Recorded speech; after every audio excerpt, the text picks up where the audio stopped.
Welcome to night 2 of the Northern Summer Nationals at Ohsweken Speedway. Tonight, once again, we have the 360 cubic inch dirt sprint cars, freight engine sprint cars, thunder stocks, and Race of Champions dirt sportsmen. And if it's anything like the action we saw last night, you're going to be in for a great show. I'm Adam Rouse. Joining me is Greg Kalnin. And Greg, night 2 of this event should be fantastic. Oh, it should. We had plenty of cars last night. We expect the same again tonight, even though we have 3 different divisions in the house. And the track conditions should be different. Last night we had a lot of moisture, a lot of rain in that track. It made it fast, it made it chunky. But tonight I think we're going to see some dry slick. So drivers are going to have to pedal the cars a little bit more than they did last night. With the rain we had in the area yesterday, it made for a heavy racetrack, which meant the drivers could put the hammer down and try to drive through it. They didn't all manage to do that. We destroyed some race cars last night, and the action was intense. We're going to see more of that tonight, and one of the invaders brought in, we've got Tony Stewart, we've got Christopher Bell, and we've got Rico Abreu, and it was Abreu who took the win last night in convincing fashion. Yeah, he was the star last night on All North Racing, powered by Pinty's. Great run by Rico Abreu, but I think it was Christopher Bell that maybe had the race won until that right rear went away on his car. I think he'll be back for redemption here tonight. Enjoy tonight's show. It's about to get exciting on MAV TV Canada.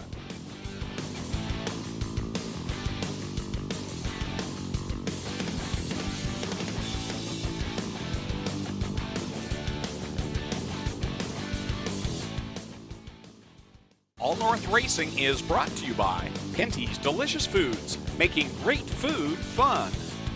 Mr. Transmission, Canada's transmission and technology experts.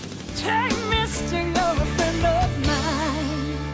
It's great to be back at one of my favorite dirt tracks. Do you just say that everywhere you go? Do you really mean it? No, you can ask a lot of people in the States. This is just one place that I think when you win your first World of Outlaws race at a certain track, that's probably going to be one of your favorite racetracks all the time. So I'm glad to finally be back here again. You know, Tony, I was really honored after the drivers' meeting. You came up and pulled me aside and said, Glenn and the team and everything, just do it right. Maybe let some of the fans know who are here every week your comments on what your real thoughts are about what you see from us from afar. Well, I got to know Glenn a long time ago, and the thing about Glenn, he's passionate about everything he does, and whatever he does it 100%. So, you guys just think outside the box, which is fun. That's what we like to see when we go racing. Is there's a lot of promoters that just host races, and then there's guys like you guys that host events, and that's what this sport needs. So, it's a great venue. I'm jealous of Glenn because my house isn't anywhere near my racetrack. I'm 3 hours from my racetrack. He gets to walk about 300 feet and he's at his racetrack. But that's what's fun about coming back here. It's just from the time we got to the pit shack and saw the ladies in the pit shack, that's they treat you like your family. Like I said, we haven't been here for 7 years, and it was the feeling was like we hadn't been here for a month. So that's what makes it special. They were trying to get close to you, and you just wanted to rub up Glenn's dog Blue, who was a cutie pie. So.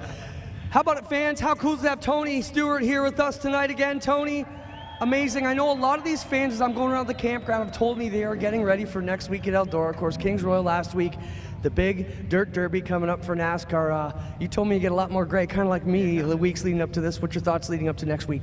Well, I'm excited that we got a weekend off in between. Normally we have the Kings Royal that finishes on Saturday, and on Monday the NASCAR people are starting to roll in to start on Tuesday. So it's nice that we have a week break in between, and everybody can catch their breath. I mean, we started running Wednesday last week at Eldora, so 4 straight nights, and paid Brad Sweet $175,000 for winning on Saturday night. So that was pretty cool, and we got a weekend off, and then we'll get ready for the trucks. So I think we just keep kind of refining what we do there. And last year it was kind of fun because less was more last year when it came to the track prep. So hopefully we can get it right again this year. Now, you gave us heck after the hot laps for what was going on back there. Are you happy with what you see now? Yeah, and it's fun because Glenn came down and he was telling us what he was aiming for, and the fun part was exactly, he knew exactly what the heat races were going to be like, and it were cars on the bottom, cars on the top, and they were running the same speed. So it's that's home field advantage when you got the owner knows exactly what the track's going to do like that, and when he can make it racy like that with 2 lines. So it's got slick in the middle, and there's a good bottom, and there's a good top. So can't ask for anything more than that. Thanks so much, Tony. Like I tell all our friends, make sure you talk to us for the right reasons, because you're here, not over there in a pile. Yeah, exactly. So hopefully we can stay down here and save us a spot after 30 more laps, I hope. How about it, folks? Tony Stewart, make some noise. Thank you, Tony, so much. We'll pull in Christopher Bell now. It's a revolving door. Christopher, we haven't got to talk to you too much. How about a hand for one of the most dynamic young racers in the world right now, Christopher Bell? Christopher, welcome to Rush Weekend. Are you having a good time? Man, it's been a ton of fun here racing.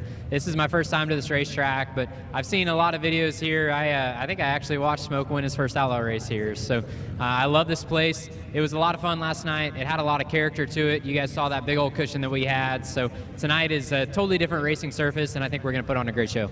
Let's talk about your drive last night. That car was hauling the mail. What went wrong? What caused that right rear to blow up on you? Yeah, I think my right rear just got a little bit too deflated there under the red flag, and whenever I took back off, it was low on tire pressure and just got really hot and eventually blew out. How you feeling tonight?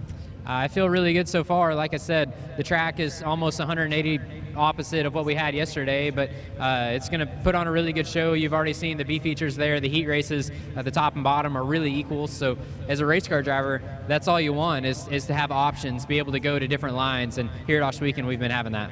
Well, the track is a polar opposite tonight, but you've done the exact same line both nights in a row. Talk about your line way up there around Glenn's front yard. Yeah, it's a lot of fun, man. They got a really nice bank up there, so you can carry a lot of momentum, but the bottom is really good. You can get a really good launch off of corner exits, so I'm not really sure where the place is going to be tonight in the race, but hopefully we can figure it out and put it up there for 30 laps. Good luck, Christopher. How about it, ladies and gentlemen? Christopher Bell here at Rush Weekend, one of the most dynamic young talents in the world of racing. Thank you, Christopher. Thank you, Tony. Thank you, Rico, and all the other amazing teams. Rush Weekend, make some noise for all our amazing race teams here who came in tonight and last night and put on some crazy racing. That's all from Victory Lane, guys. Back to you as we are ready to go with the Thunderstocks. It is time to go Thunderstock Racing. Feature event going to be 20 laps. Here is how they're going to line up. On the pole out of Simcoe, Ontario, in the number 4, it's Aaron Rowitsky. Outside of row number 1 from Caister Center, the 28 is Jim Lampman. Starting third from Hagersville, the 49 is Dave Bailey. And on the outside of row number 2 from Port Colborne, the 21 is Jason Fontaine. Starting fifth from Hagersville, the 23 is Trevor DeBoer. Starting sixth out of Welland, the 05 is Pete Reed. Starting seventh from Victoria, the 84 RK is Ryan Beagle. Starting eighth from Merlin, Ontario, the 96 is Steve Shaw Sr. Starting ninth out of Caister Center, the 28D is Donny Lamb. And starting 10th from St. Catharines, the M1 is Rob Murray. Starting 11th from Guelph, Ontario, the 79 is Chris Hale. Starting 12th from Jerseyville, the 53 is Logan Schwedick. Starting 13th from Hamilton, the 43C is Clinton Nichols. Starting 14th in the 32, it's Mark Fawcett. Starting 15th from Harley, Ontario, the 37 is Rob Hoskins. Starting 16th from Oshweek in the 24, Blake Bomberry Jr. Starting 7th out of Hamilton, the 25 is Kenny Sargent. Starting 18th from Hagersville, the 8 is Ryan Dinning. Starting 19th from Port Robinson, the 108 is Bill Bleach. Starting 20th from Thorold, the 11 is Go Fast Teeple. Starting 21st out of Oshweek, the 38 is Frank Turkey. Starting 22nd from Caledonia, the 21X is Mark Bazine. Starting 23rd from Brantford, the 1 is Chris Dickey. Starting 24th, it's Mike Ferguson in the 6R. Starting 25th from Brantford, the 40 is Derek Liverance. Starting 26th from Fonthill, the 7X is Kevin Cokeridge.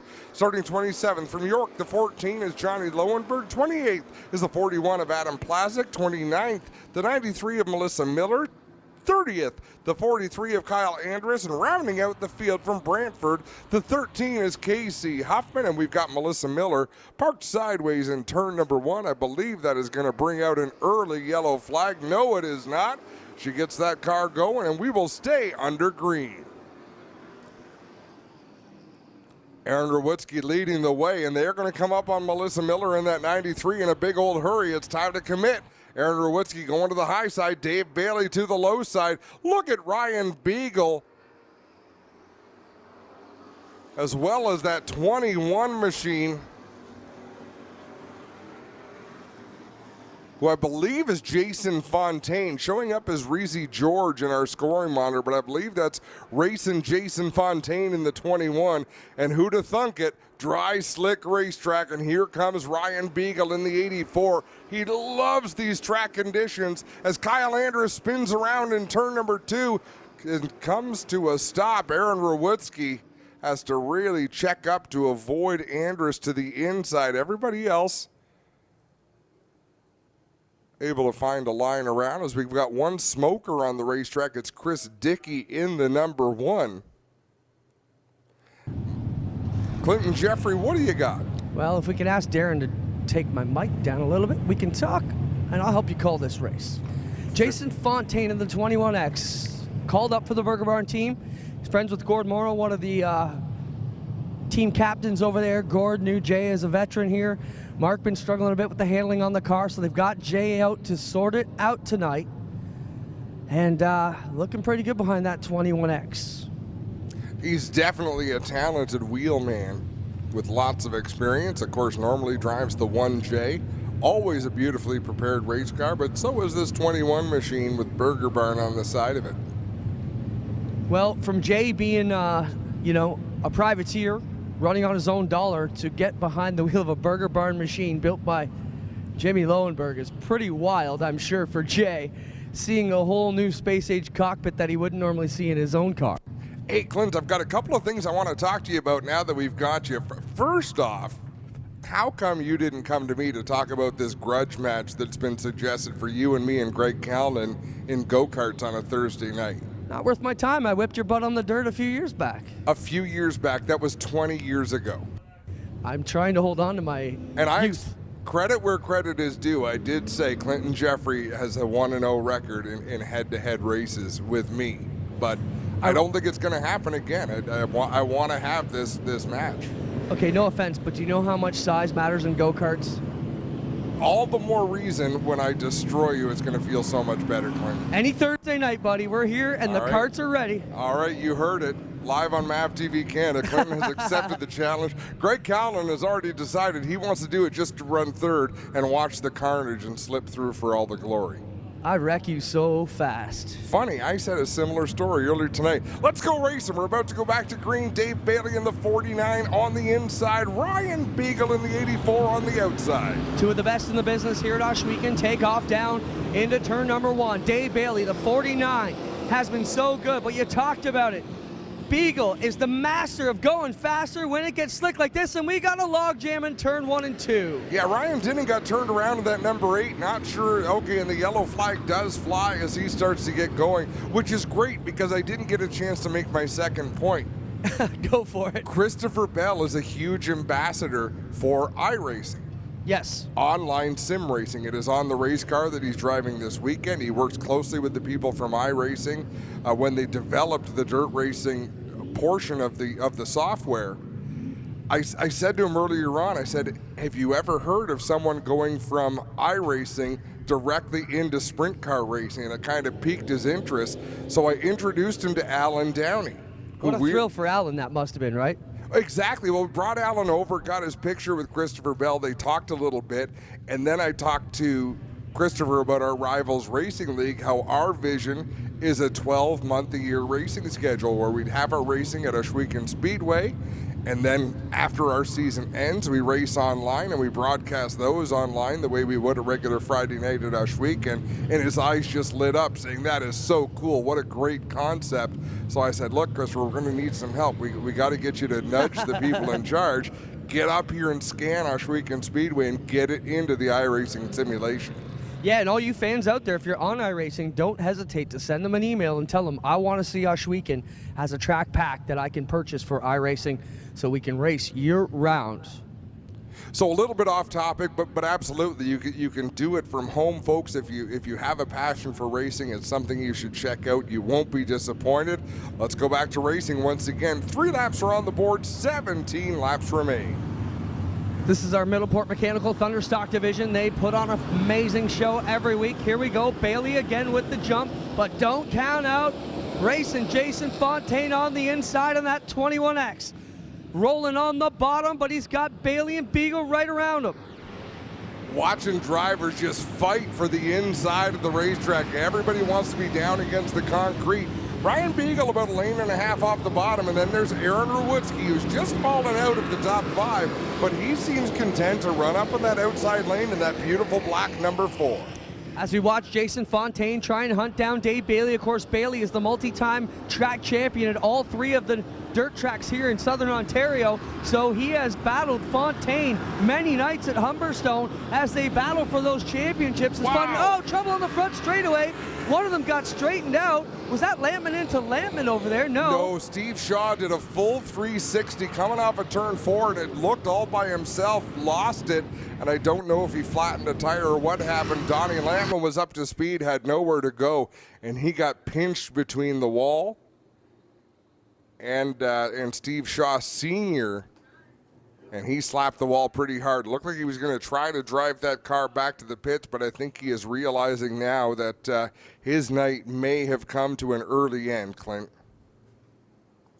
Well, Adam, we're on our way over to the scene. We'll get you some pictures in just a moment. Had a chat with both of them. They were in the pits walking their dog around. Donny Lampman, 15 years old, and his father, Jim Lampman.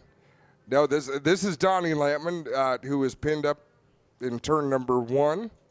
The son of Jim Lampman. Jim Lampman drives a Camaro. He is out on the racetrack running about the 8th or 9th spot right now. And Jim kind of looked over and says, I'm tired of getting beat by my kid, but you could tell it was a real proud dad moment for Jim Lampman.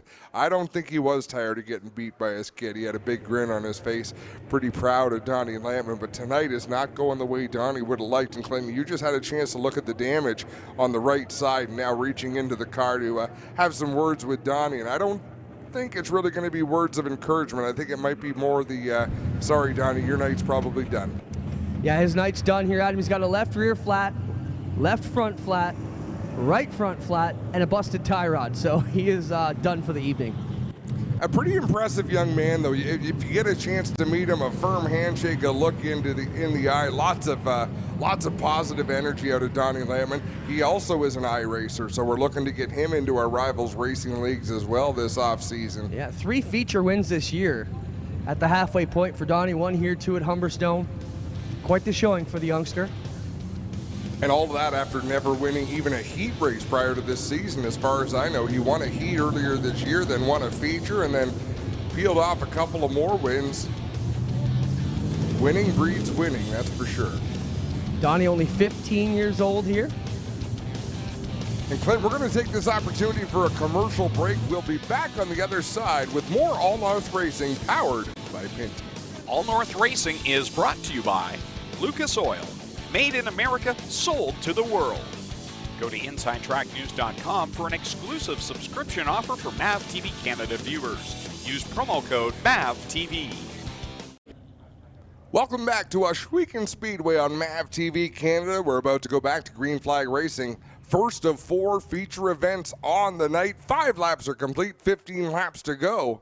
Dave Bailey leads the way in the 49. Then it's Jason Fontaine in the 21. Keep your eye on that red and black number 84 of Ryan Beagle. He did fall back to the 3rd spot, but that puts him on the inside for the restart. And I think Clinton Jeffrey, that's exactly where he wants to be. Certainly smooth and slow along the inside. The way to go. We'll see what Fontaine can do. 1 lane up off the bottom. Aaron Rewiski way up the hill here in turn 3 and 4, trying to work that outside. As he does that, Trevor DeBoer slips underneath. Real impressive move by Trevor DeBoer. I looked up a few laps ago, and DeBoer I don't think was even in the top 10 at that point. So he's made a couple of bold moves, finds himself almost in the top 5 as Clinton Nichols goes around in 1 and 2. He's going to keep that car rolling. Well, won't have to go to a yellow flag. Well, you've got the multi-time champ, the former Humberstone champ, Ryan Beagle, and the Maryville champ all right there under a blanket going at it, and Bailey still streaking off to turn 3, but Fontaine is keeping him honest.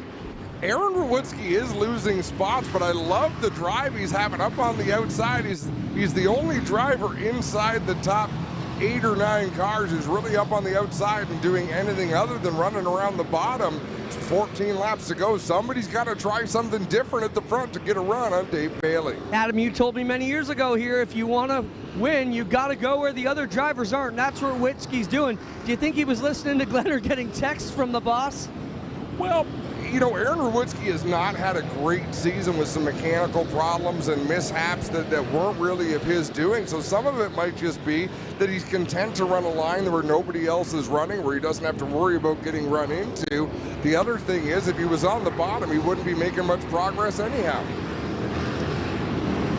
10 laps in, 10 to go here with the Thunderstock feature. Dave Bailey out front and leading over Jason Fontaine. Ryan Beagle, Rob Murray in the battle for 5th is Logan Schwedick and Trevor DeBoer.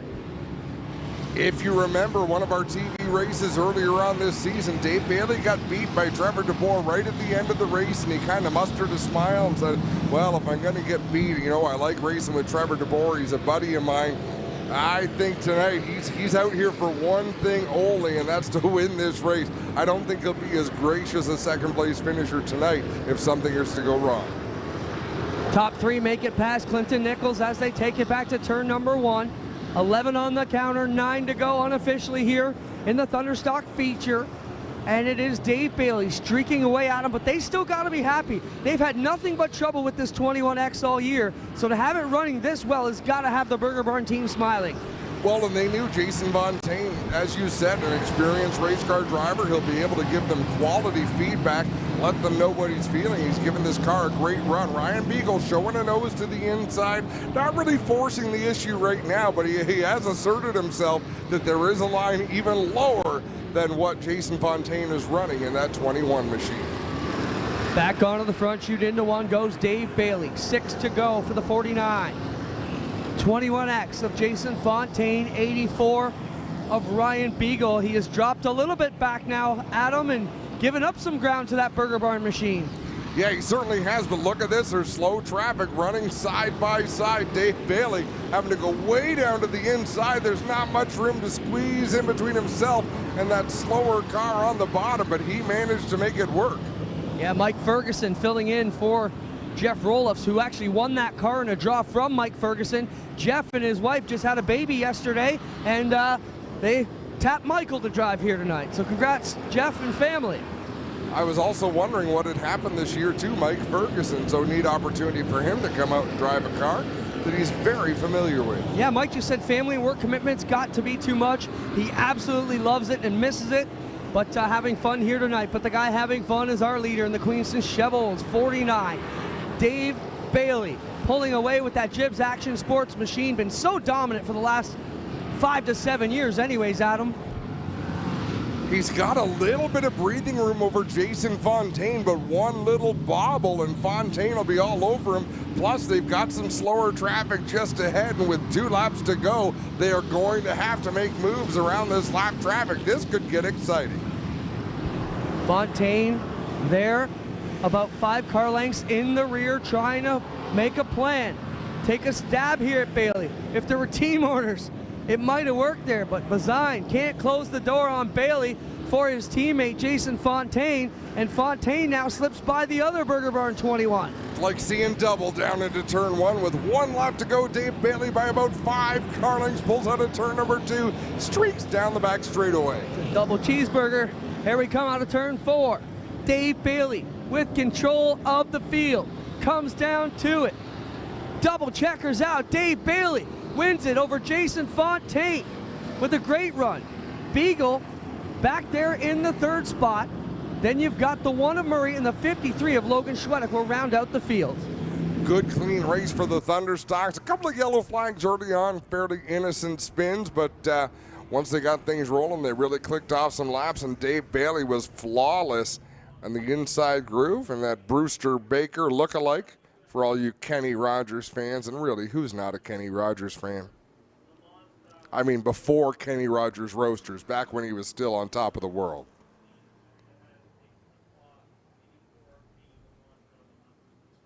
Clinton Jeffrey going to head down to Mr. Transmission Victory Lane, have a word with Dave Bailey, Jason Fontaine, and Ryan at Beagle as Lone Wolf fireworks light up the sky over Victory Lane here at the Speedway.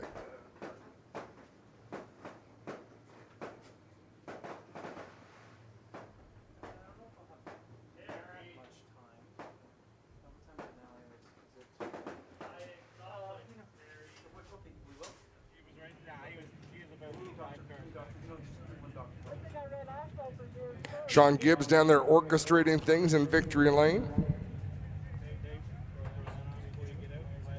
Well, guys, Dave Bailey gets the helmet off. He'll work his way out here to Mr. Transmission Victory Lane on All North Racing, powered by Pinty's. Another television win, coast to coast, for Dave Bailey as he works his way out. We'll get everybody to make some noise as he comes on out of the car. How about it? A big Ohsweken Speedway, Mr. Transmission Victory Lane for Brewster Baker, Dave Bailey.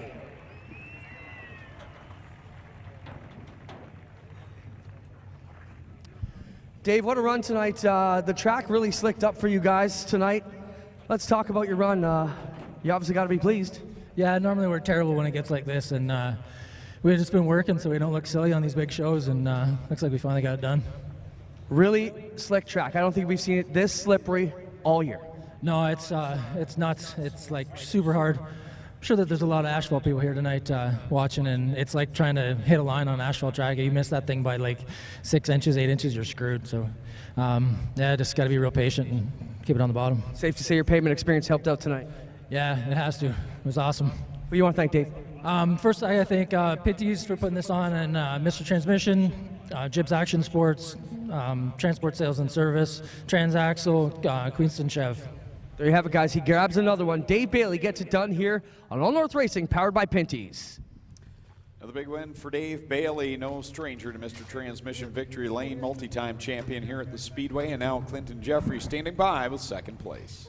Well, Fonz, pretty good run for you. They called you up to help get the bugs worked out of that car. Are you jacked up after that run? Oh, definitely. I can't thank Gord and Jay enough from the Burger Barn for giving me this opportunity. This is definitely one hell of a car.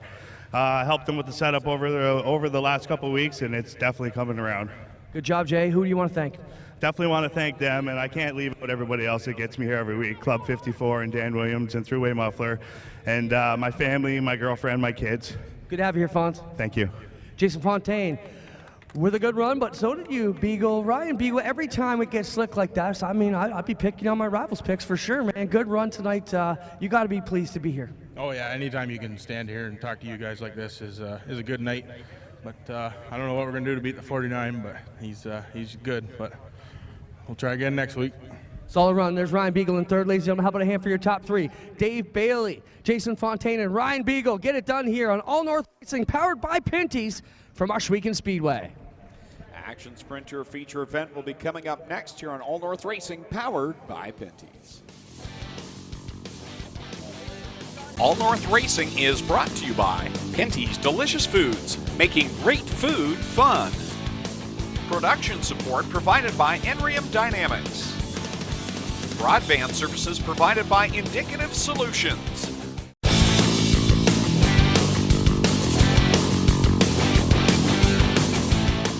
Here's how they're going to line up for the Crate Sprint Car. The Strickland GMC Crate Sprint Car feature event. On the pole in the number 20 out of 6 nations is the Iceman Johnny Miller. Outside of row number 1 from St. Thomas, the 52 is Jesse Costa.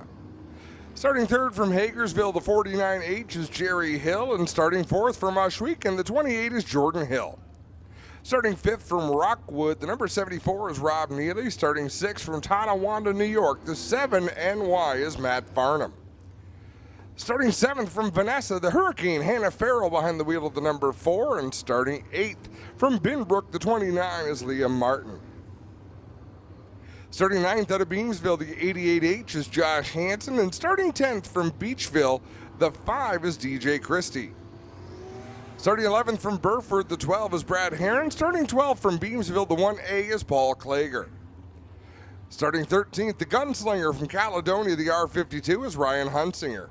Starting 14th from Brantford, the 49L is Lucas Smith.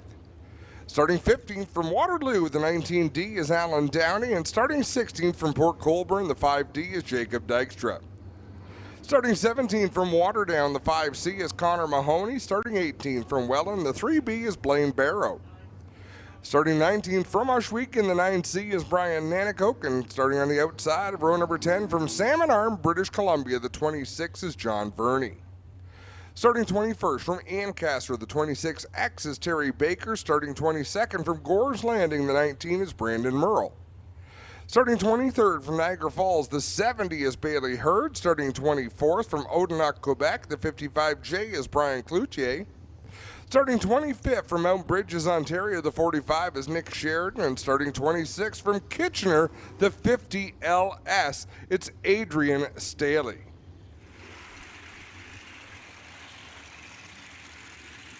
If you heard earlier on, have a look. That 19 car just in the screen right now. If you're watching on television on MAV TV Canada, that is Alan Downey. That's the driver we were talking about. It came straight from iRacing right into a sprint car behind the wheel. And really didn't have much of a learning curve either. Race fans, from turn number 4, get up on your feet, grab your hat, grab a program, grab whatever's nearby. Give these drivers a wave. They're going to be waving back. They're about to do battle for 20 laps. That is their A main, the largest turnout of action sprint tour cars in the history of the series. 43 cars, Greg, tonight attempted to qualify, or was it 46? When I give a big lead in like that, I really should have my facts straight, shouldn't I? Adam, what the heck are you thinking? I like how you threw it to me and made it my problem. 46, guys, 46. Thank you, Clinton. Knew we could count on you. Green out of 4, race fans. Johnny Miller and Jesse Costa bring them off at turn number 4. Double green flags in the air from Kyle McKenzie. We are underway. Johnny Miller, the Iceman, leads the pack. Here comes Jesse Costa, though, working the outside line. He is going to go side by side with Jerry Hill down into corner 3. Impressive start by Hannah Farrell, the Hurricane, in that white and red Oakwood Transport Lucas Oil sponsored machine. Matt Farnham just got around her for the 4 spots, but she got really a nice run through 1 and 2 that first time around. Down the hill comes Jesse Costa as he's cleared 3rd and 4th and now is trying to work the outside line on Johnny Miller. You wonder if Jesse Costa watched some of those B mains and saw how good the top side is. You've got to think that he did, and I mean, this is such a different racing surface than these drivers are used to. Trouble up in 1 and 2. DJ Christie goes around. Rob Neely squares him up, spins him around the other direction. Alan Downey has to take some evasive action. So let's have a look at this radio shuttle number 74 of Rob Neely as he comes down the front stretch. There you see DJ Christie parked sideways in 1 and 2. Neely's car looks to be all right. I'm not sure if it still has a front bumper on it, but it did its job. All North Racing is brought to you by Case IH, a global leader in agriculture and farm equipment. Racetime Radio, we get you closer. Sunday night, 6:45 p.m. Eastern on racetimeradio.com and SiriusXM at 9 p.m. Eastern on Channel 167. Well, we're standing by in the pits with young Josh Hansen, 17-year-old Josh Hansen to be exact. Josh, you're doing double duty in these sprint cars. We just took a good look at your wrecked car from last night. You got to strap in tonight because you're leading the Crate Sprint Tour points with the Action Sprint Tour. How can you get back in the game? I'm just trying to stay calm and cool, and there's 45 crate cars tonight, which is huge, and I just want to try and make the main tonight and then try and work my way up through the night, like through the main. I'm trying to stay cool, moving a little slow today, but all in all, hopefully tonight goes better. Now, with all those cars, it's always tough. You need everything to go right. What do you got to do to make sure you get a spot in that A main tonight? Well, it starts with a good pill draw. I got not the greatest pill draw. Hopefully, probably start mid-pack. Hopefully, make my way in that top 4 and make the main. Good luck tonight, Josh. There you have it, young 17-year-old Josh Hansen doing double duty in the sprint cars. Last night, a major crash. Going to try and pick one up tonight. White flag's out, so we are ready to get back at it. Next time around with Jesse Costa leading the way over Johnny Miller in the 2nd spot. Being told Johnny has quite the following down in Arizona and has his own chapter of the fan club down there in the great state of Arizona. They really like the Iceman in Arizona. Go figure. Matt Farnham right there in 3rd. Jerry Hill having a very solid night from start to finish. He's up there in 4th. And it's Hannah Farrell. They're in the 5th spot. Green flag back in the air. Leah Martin got up over the right rear. A little bit of Brad Heron. That's a battle deep in the top 10. I think it's a battle for the 6th spot. Out in front, Jesse Costa to the outside in that 52. Here goes Matt Farnham to the inside in the 7 machine. Oh, Lucas Smith is broken on the left front, and that car will come to a stop on the high side of 3. He got pinched into the wall, and that was just a bad lap for Lucas Smith because he had some contact down here on the front stretch as well. Now the driver, the Massage Pro number 49L, will come to a stop on the high side of 3. See, he's got the steering wheel off, and that left front crumpled over, and by the looks of it, the right side's not much better. One of our drivers who's qualified for every A feature this season. There's only 3 of them now because Stephen Beckett didn't qualify for this race, did he? Well, that's regular Friday night standings. This is an action sprint tour event, so. Come on. Well. Are you going to do that? Yes. Are these crate sprint cars?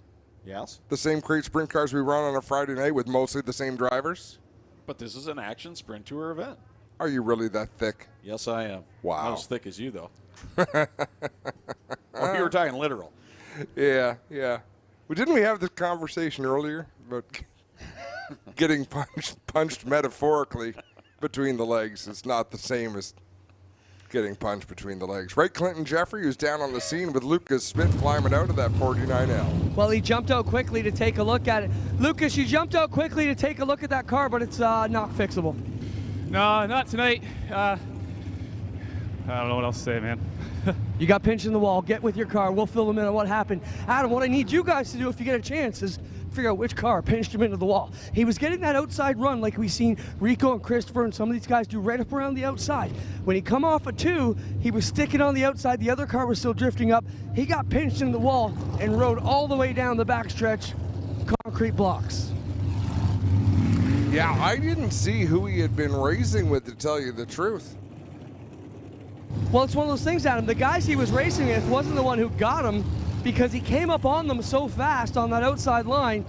And I used to have talks with some of the guys who would run there. My brother, for example, I'd say, you know, you're going to get pinched off like that, and you can't be upset with the other driver because they have no idea, as you mentioned, no rear view mirrors, no idea that you're making that run, and they're running their own line, and all of a sudden you peer up beside them and jam it in between them and the wall. It can be tough sometimes. Well, I am hearing through my spotter in the grandstands it may have been the 74 of Rob Neely. And like you say, it's hard to be upset in that situation because they don't know that you're coming. But we watched Scott Kruder early this season absolutely destroy a car in a similar situation. 74 Neely's not a bad guess, Adam. The nose wing is askew on that car. It is possibly the culprit. Back to the green flag as Jesse Costa leads Matt Farnham into corner 1, but Farnham working the bottom side, trying to get a good launch off of 2. No, Costa rockets off the top spot. Hannah Farrell again with a good launch through 1 and 2. She'll move up to that 3rd position. But what a battle at the front. Jesse Costa and Matt Farnham, a couple of very capable race car drivers, duking it out at the front of the field. Look at how straight Jesse Costa goes into the corner. He doesn't pitch the car in like you often see. He drives it in front end first. That's a crazy line that he's running. Costa, your leader on lap number 5 with 15 laps left to go in this one for the Action Sprint Tour as they work it down the back stretch. Jesse Costa, Matt Farnham breaking away from 3rd place, Hannah Farrell. Drops to the bottom in 1 and 2, and now in 3 and 4, back to the outside again. Which line's he going to run this time? He goes back to the bottom. Really mixing things up as Jesse Costa in the 52, but it's working quite well for him. Costa up high, right around that rim. Farnham digging deep on the bottom side as they work off of corner number 4 and across the stripe. And he was right at the rim in 3 and 4. I mean, almost to where you run out of banking and almost certainly get sucked into the abyss off the end of 3 and 4. Bailey Hurd pulls off the racetrack, so his night comes to an end as Jesse Costa last time in 1 and 2 went to the bottom, back up to the top in 3 and 4, so trying some different lines right now. Laps clicking away. I would say more of this field is working the bottom of the racetrack than working the top, but there's a few of them running nice lines around the high side, but at least Jesse Costa can change things up as he approaches lap traffic. He knows he can work the bottom, he knows he can work the top, and with the amount of heavy traffic ahead of him, he's going to have a couple of options. Coming to the cross flags momentarily as Jesse Costa crosses the stripe. 10 laps go up onto the scoreboard. 10 laps down, 10 laps remain as Jesse Costa enjoys about a 10-car length lead over Matt Farnham as they work down into 3 and 4. Costa right up the outside, Farnham around the bottom of the racetrack. Things about to get heavy in front of the race leader, Jesse Costa. Costa back up on the top side with Farnham right there. Top 2 have broken away a good distance away from Hannah Farrell with a solid 3rd place run right now. Liam Martin They're in position 4, and Brad Herron with a good top 5 outing for him. You saw a bit of a rooster tail into turn number 3 off of Jesse Costa's number 52. That means he got up over the cushion, up into the loose clay. That could have been a bad scene for Costa. Now he'll drive the car in the middle of the racetrack where there's no grip. As he slides up the track, Matt Farnham drives to the inside. Give Matt Farnham the lead. Farnham in that 7 machine has the top spot, but Costa digs back on the bottom. They're wheel to wheel, and there's no racing room coming out of the corner. How will they all fit? Farnham threads the needle and puts 2 lap cars between he and Costa. The truth of the matter is they would not all fit, and that's a big advantage to Matt Farnham as Jesse Costa's lost a lot of ground. Still plenty of laps left, 6 laps to go, but he's got to regroup. He's got to get around these lap cars and try to mount a challenge on that 7 NY. Farnham works off of corner number 4, leading the way over Jesse Costa. 5 laps left to go, says flagman Kyle McKenzie with a big high 5. Costa back there in second, and all the while, the Hurricane, Hannah Farrell's kind of closed the gap a little bit. She's not right there yet, but she's doing a nice job of that 3rd place run. Wow, Costa drove it down the inside, trying to get around Sheridan in the 45. Sheridan closed the door, and I mean, Sheridan wouldn't have known he was there, but tense moment for Jesse Costa in that 2nd position. Lap car is so tough to get around in these feature races, and Jesse Costa is going to have, I'm sure, a few choice words for those lap cars tonight. Like you said, though, they don't know he's there, but either way, I'm still sure it's frustrating for Jesse Costa. And even a lap car is battling. No matter what you're doing on the racetrack, you're battling for a position with somebody else, so they've got to drive hard, they've got to run their line, but right now, Matt Farnham holding a pretty wheel with 2 laps to go. Driving that Hoddick Racing. Number 7 NY leads the way. One up high. Alan Downey in corner number 2 gets the car back on track right in front of 2nd place Jesse Costa. Meanwhile, Liam Martin has been able to scoot by Hannah Farrell into the 3rd spot, put Farrell back to 4th, and Brad Herron still there in 5th. White flag, Hannah Farrell's got 1 more lap to try to get Liam Martin back and wind up on the podium. That would be a huge score for Farrell as she eases around the outside of Blaine Barrow to the inside of Liam Martin for 3rd. Off of corner 4, checkers in the air for Matt Farnham. He'll pick up the victory. 2nd will go to Jesse Costa, who will take home 3rd. It looks like it's going to be Liam Martin. Martin with a great drive taking 3rd. Hannah Farrell, nothing to be ashamed of, finishing 4th. Rounding out the top 5, it's Brad Herron. What a show for the Action Sprint Tour.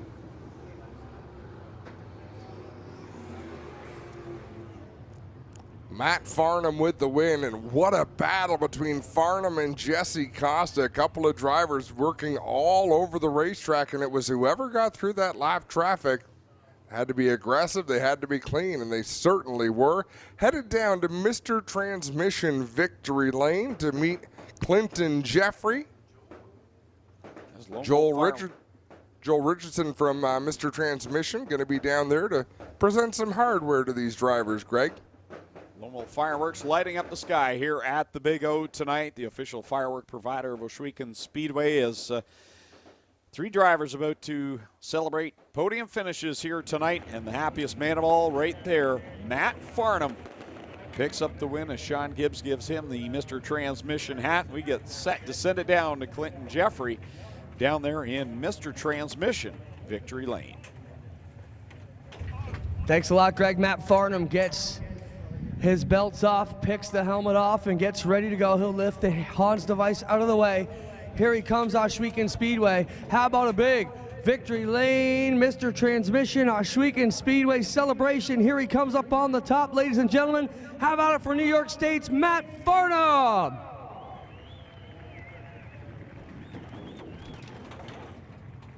Matt, come on around, we'll get a quick word with you. Matt, solid run here tonight. Looked like lap traffic really helped you get to the front. Yeah, Jesse was fast tonight, and he started on the front row, and I started 6th. Everybody here was really good. Track was awesome, and lap traffic, I just think I handled it a little bit better and used it to my advantage, and can't thank everybody enough that helps out with this car. Trey Hoddick, Carl, Scott, Buck, my dad, Nick, everybody who came tonight, Composite Fiberworks, Merzak Trucking, just everybody here at Ohsweken putting on a great show. You got them all, Matt. Congrats. Thanks. There's your winner, Matt Farnham, ladies and gentlemen. Guys, solid run for him again. We'll get over and talk to 2nd and 3rd. with a good run for Matt Farnham, and he's got a pretty good batting average in these crate sprint cars. Been impressive in that 7NY. Now Clinton Jeffrey down there with second place. Well, Jesse, this one's got to be a bit painful. You were well out in front, then the lap cars just couldn't get through them quick enough. Did that cost you this one? Yeah, I think so a little bit. I seen Matt on the bottom of 1 and 2, so I moved down there, and I thought we were good, and then we got bottled up in the lappers, and sometimes you win one, sometimes you lose one. We lost one this time, but I think D&O Towing, Magnum Signs, Castro Canada, Best Safety Training, Leach Performance for the awesome engine, Welders Millwrights, and Wells Foundry, and Ron Genitello Property and Building Maintenance.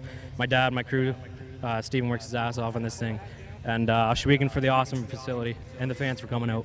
Yeah, Jesse Costa, solid run. Liam Martin, another one of our young guns. Liam, you had solid runs out of the Action Sprint Tour this year. Can you be pleased with tonight's third place run? I'm very pleased with tonight's run. It was an awesome race by the top three and every driver. But it was a tough race to race tonight. The track was slick, and Matt and Jesse were too far ahead of me for me to figure out 1 and 2 to go down low and catch them. But I'd like to thank all my sponsors, my dad, crew, everyone.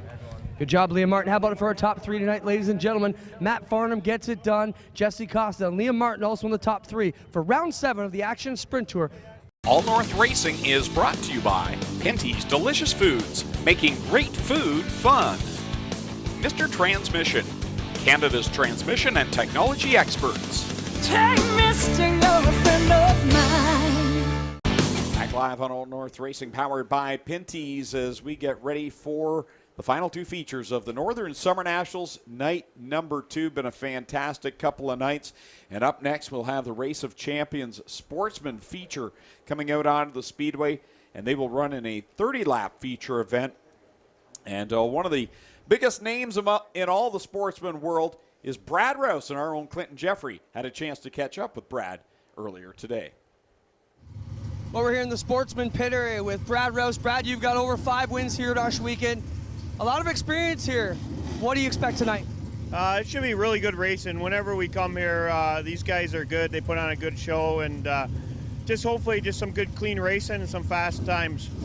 The track has been a little bit difficult last night with the weather. What do you expect tonight?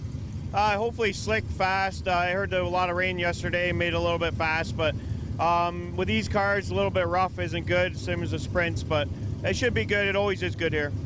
Watch for Brad Rouse tonight in the Race of Champions Sportsman feature coming up. Ready to go, the ROC Sportsman feature event as things break up down to Mr. Transmission Victory Lane for the Action Sprint Tour. And they'll be back in action this weekend. And still just a handful of races left on the 2019 schedule. But it's time to turn our attention to where it all started, Adam, the Sportsman here at Ohsweken Speedway, and it's always exciting to bring modifieds back to the Big O. This was the premier division when the track opened in 1996. Remained the premier division until I want to say the end of 2006. Greg, I think 2007 was the start of sprint cars as the headline division, if I'm not mistaken. Saw a lot of great race car drivers come through here in the Dirt Sportsman ranks, people that are top of the sport now, guys like Matt Shepard, Stewart Fries, and Chad Brockman.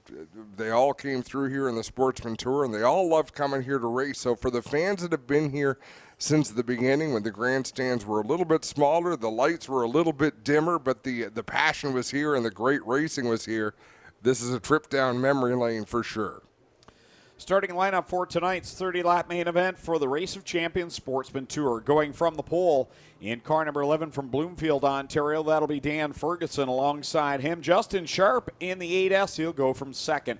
Starting in the third position, Greg Penante in the Triple J Motorsports number 99P. And going off fourth, we just heard from him on MAV TV Canada in the interview with Clinton Jeffrey. That's Brad Rouse. He's out of Fort Erie in the 18R. Starting in fifth, Dylan Davidson out of St. Catharines in the 73 machine. He'll go from fifth. Going from the sixth spot is Dave DePietro, and he drives car number 68. Rolling off seventh out of Port Colborne, that'll be Adam Leslie in car number 15. Alongside him, heavy Chevy, Chad Chevalier from Port Colborne in car number 12. Starting in the ninth position, Tyler Pachelski out of Port Colborne in the 21P, and Daryl Farrellway will start in 10th in car 66. Starting in the 11th spot, that is James Michael Friesen out of Niagara-on-the-Lake, Ontario in car 72. And alongside him, Robbie Johnston out of Ransomville, New York in the 33J. Going 13th, Trevor Wright out of Beamsville in the 09. And Jordan Costco flanks his outside out of St. Catharines in car number 17C.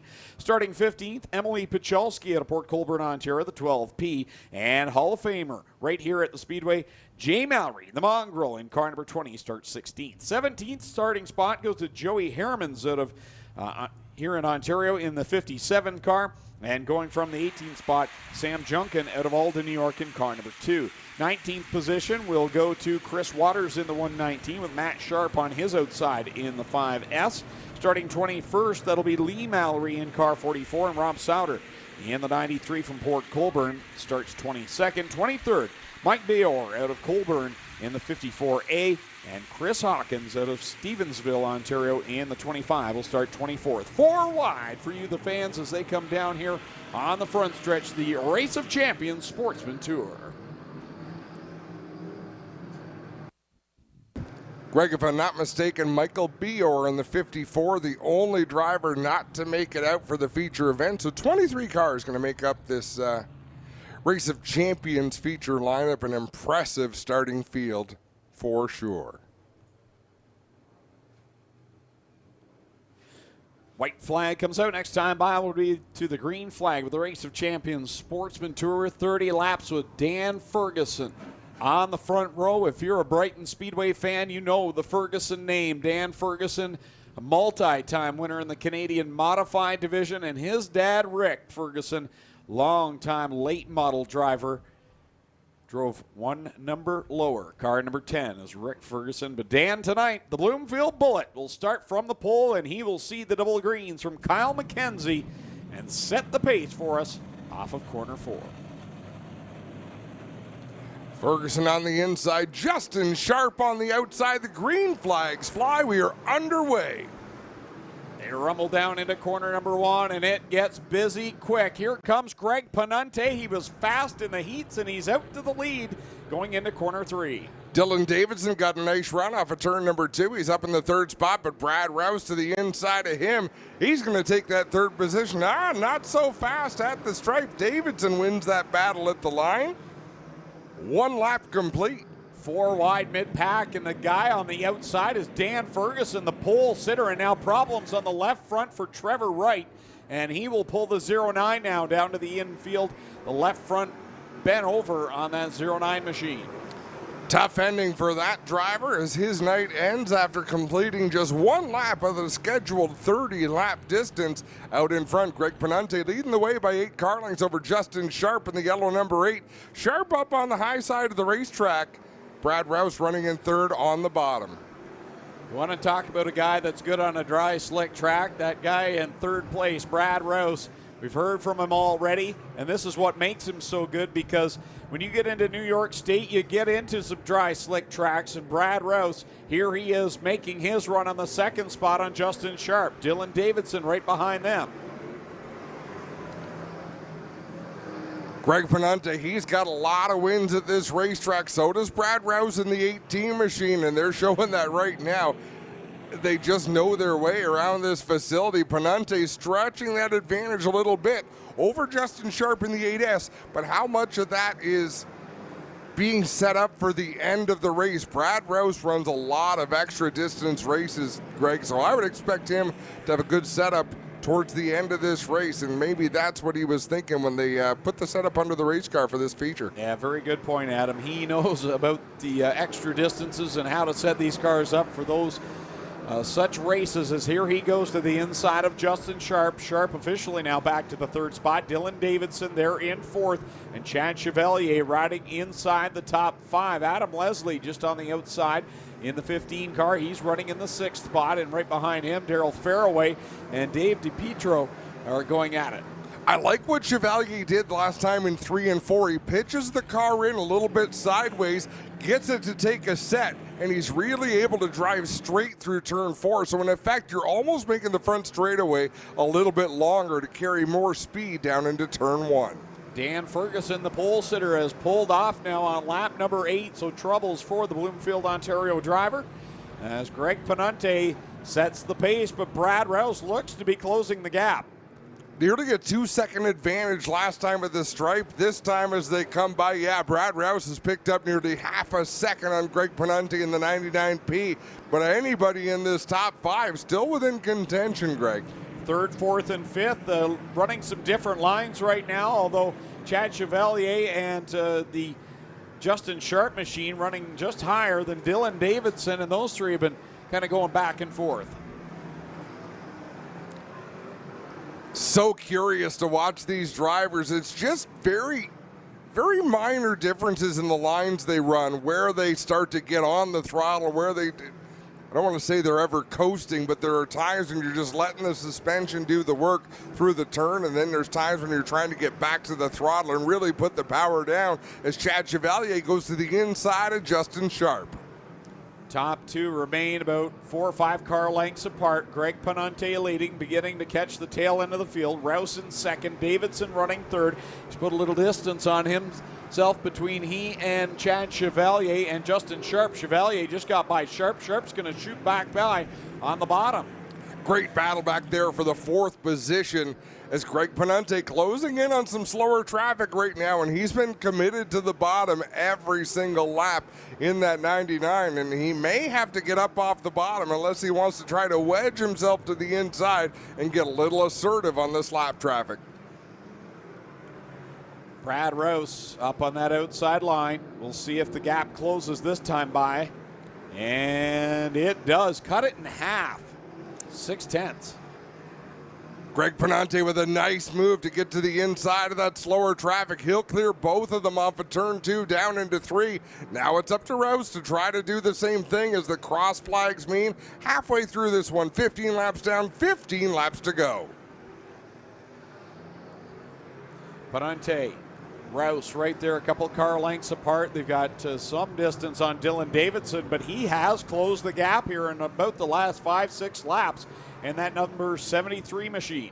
Davidson really charged turn number 3 and got the car slowed up enough to keep it on the bottom of the racetrack. That's an exciting line being run by that number 73 machine. The entire top 5, unless I'm crazy, seems to be closing back in like an accordion, Greg. And right behind them, Adam Leslie and James Michael Friesen not far off of this fight inside the top 5. They're right there within striking distance of Chad Chevalier. Brad Rouse just 2 car lengths off the back bumper of Greg Panunti going into 1 and 2. Panunti got off the corner a lot better, picked up about 3 car lengths down the backstretch, but Rouse able to close that distance, watch it slip away. This is what we watched earlier on in the feature event for the Thunderstock division, the way things spread out and close back in. Greg Panunti, Brad Rouse, Dylan Davidson, the top 3 now make it the top 6. Well, now 7 as Adam Leslie gets by a lap car. Top 7 are all clear of lap traffic. And all on the same straightaway. Right now, Greg Panunti, if he had a rear view mirror, it'd be a great time to just grab it and throw it out the race car. You don't want to see what's going on behind you. He's led the entire distance so far. The bottom is working pretty well for him, and he stays out in front by that 4 car lengths or so over Brad Rouse, as Kyle McKenzie both hands down in front of these drivers saying there's 10 laps left. This is where things will get interesting. If you've set your car up for the longer run here tonight, this 30-lap feature, it's time to show what you've got. Brad Rouse kind of searching around, it seems, though. Well, and Rouse has been doing that the entire race. He's not run the same line an awful lot.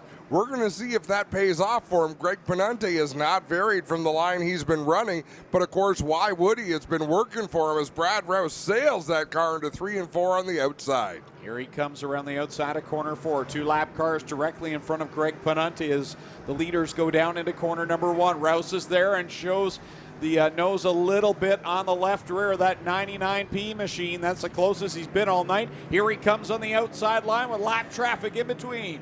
Panunti trying to get that nose to the inside. This is a big moment for Greg Panunti. If he can clear this lap traffic without having to stray from his line, that'll be a huge deal for the driver, the number 99. The driver that likes the lap traffic the most, I think, is Dylan Davidson. He's caught the top two now. He's right there on the back bumper of the 18R. Brad Rouse working off of corner number 4. Panante leads at the line over Rouse, Davidson, Chevalier, and James Michael Friesen. And that's the driver by far with the least amount of experience is Dylan Davidson in the 73. You would think that would not bode well for him in slow traffic, but it seems to be working just fine as he works his way through as Chad Chevalier again pitches the car up into 3, drives it hard off of turn number 4. Man, I love that move by Chevalier. We have got a great battle for the lead. Panante, Rouse, Chevalier, all right there, as well as Dylan Davidson. Dylan Davidson gets shuffled back into the 4th position as the leaders have worked by Joey Harriman, so the top 2 break free as Davidson and Chevalier continue to go back and forth. Chevalier up about 2 lanes off the bottom of the racetrack. Dylan Davidson right around the concrete wall on the inside, which makes slower traffic a big story. Chevalier going to drive into 3 like he's been doing. Drive it off the cushion to the inside. What a move by Chevalier. Down in corner 1, Brad Rouse is right there on the back bumper of Greg Panante. As they get into the corners, the differential closes, and Rouse trying to work it down the hill off of corner 4. He's right there. Well, Greg Panante having to go to the high groove, well, just off the bottom to try to get around the slower traffic. Panante goes around, clips Chad Chevalier. Chevalier clips James Michael Friesen. Oh, my goodness. What an unfortunate turn of events for Greg Panante in the 99. I really want to see this replay. Greg Panante visibly upset inside that race car, hands out the window.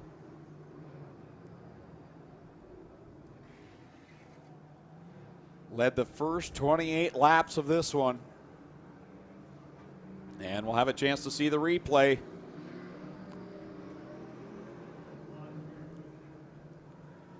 I almost wonder if the contact with Brad Rouse jammed the steering wheel out of his hand. Let's watch the front tires. Okay, the contact with the front upset the car, and then the back end of Brad Rouse's 18 kind of slapped into the back end of the 99. I'd like to see this angle one more time. What are your thoughts on it, Greg? Right front of Rouse into the left front of Panante, and I think you're right. It just, that sent him kicking around. It upset the car. We haven't heard anything from race officials just yet. Greg Panante takes his beautiful number 99 Gaston's Auto Sales car to the pit area. 2 laps to go. These are the things you expect to happen, Adam, I guess.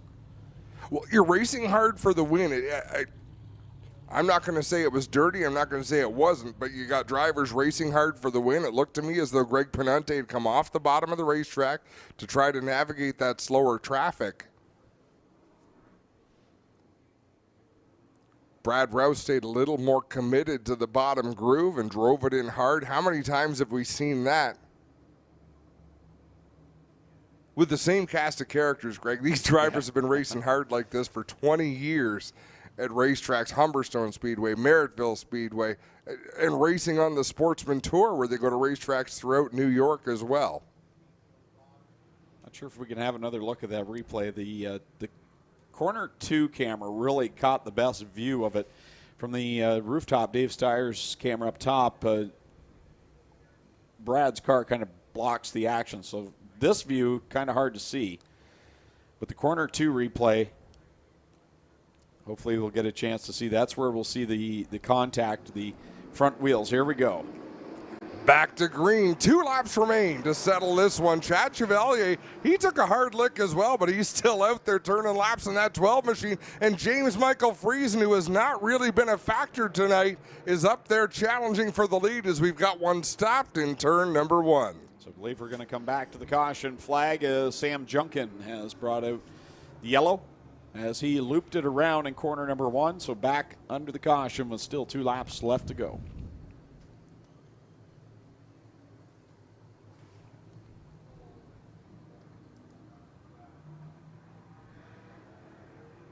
And on the replay of this one, just see him loop it around. I'm not sure. I missed the very start of that, if maybe he made contact with the corner 1 wall down on the inside and then bounced up and spun around. But nonetheless, single car spin.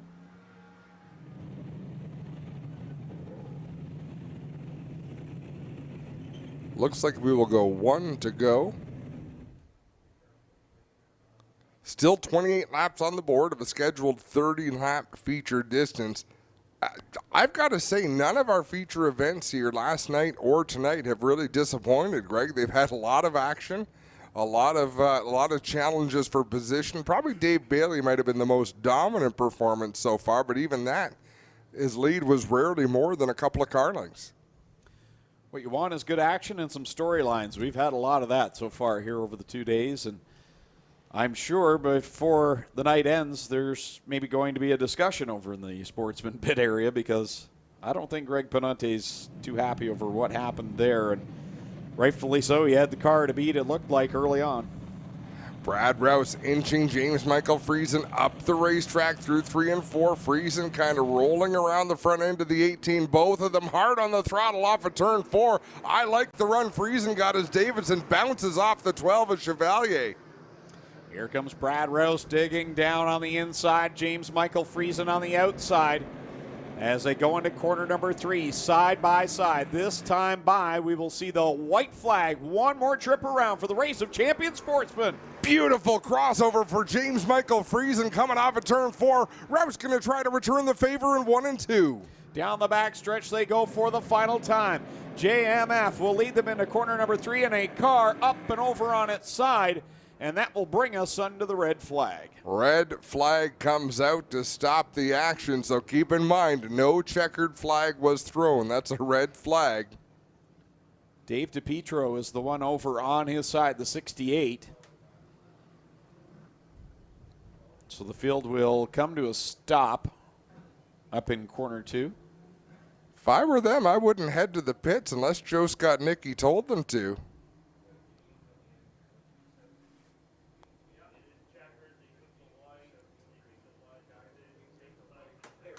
Okay, we're hearing the next flag after the white does end the race, so I believe we do have our top 3, James Michael Friesen, Brad Rouse, and Dylan Davidson.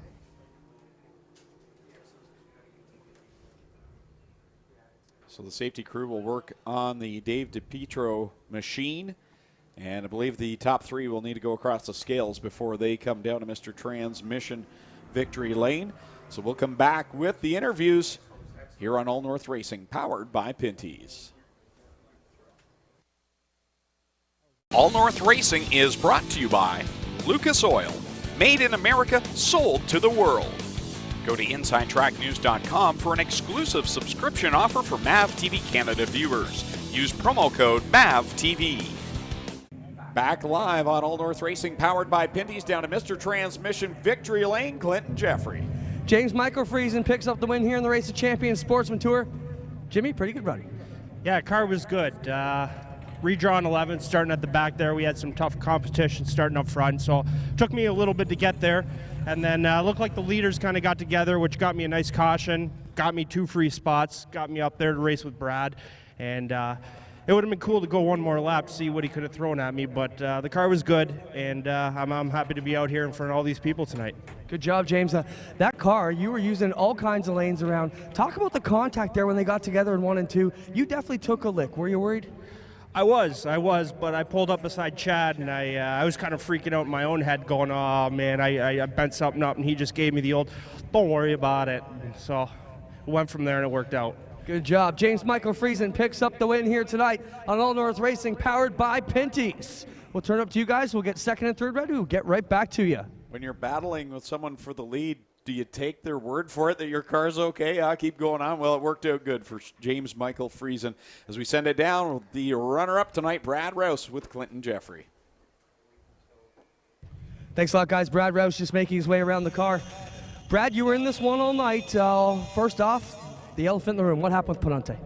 I just got underneath him and trying to squeeze down a little bit, and we come together, and he went around. So I don't know what happened. Like I said, it was underneath. He was dealing with a lap car, tried to go to the outside and switch lanes as I was already underneath. But still an amazing run here for you. I think this is the best track we've had for the sportsman cars in the last 5 years. Amazing surface for you guys. Did you have fun tonight? Oh yeah, for sure. We always have fun when we come here. The track's always great, and you know what I mean. The hospitality and everything here is great. So. Thanks, Chad. There you have it from Brad Rouse. The other guy, Heavy Chevy, Chad Chevalier. Chad, you were making moves out there. It almost looked like a bit of a hockey match up there. Elbows up the whole race. Tough sledding. Yeah, we unfortunately we got caught up with that in that ordeal there. Ended up catching them there in lap traffic. Was hoping to do something, but it is the way it is, and we'll move on.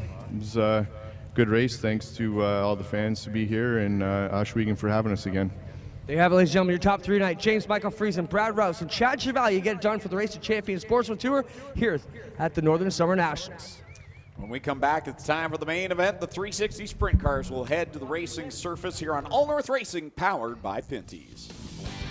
All North Racing is brought to you by Pinty's Delicious Foods, making great food fun. Production support provided by Enrium Dynamics. Broadband services provided by Indicative Solutions.